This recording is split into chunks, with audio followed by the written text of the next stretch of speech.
कि अपना छतिया पे कलशा बैठा के। आइए भूटान चाचा आपके लिए गाना देवी गीत एक गाया जाए।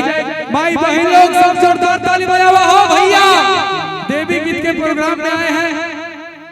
कि अपना छतिया पे कलशा बैठा के देवी माई के बोलैले बानी। कितने लोग अपने छाती पे कलशा रखते हैं इस नवरात्र में। कि भरपूर माई आई है जरूर,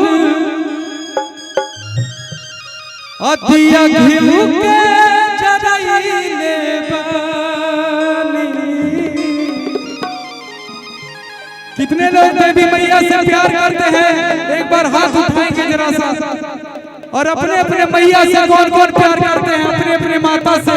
इधर से भी आप लोग हाथ को उठाएंगे एक बार, तभी गाना होगा। लास्ट गाना है मेरा। कि अपना छतिया पे कलशा बैठा के देवी माई के बोलैले बानी।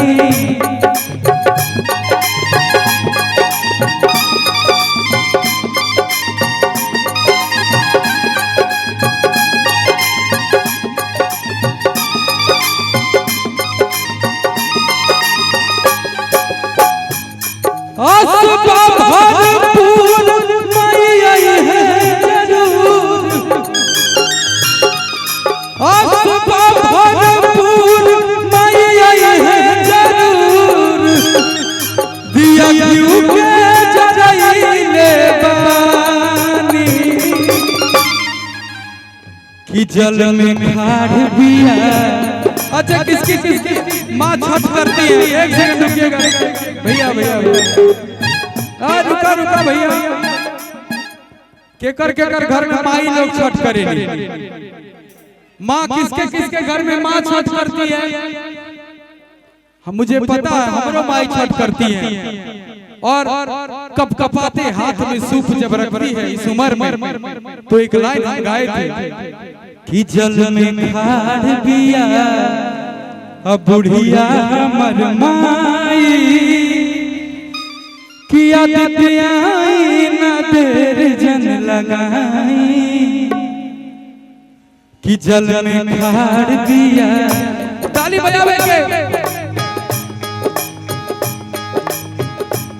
जल में खाड़ दिया, जल में खाड़ दिया, जल में खाड़ दिया बुढ़िया हमर माई। आदित्य आई न देर जन लगाई।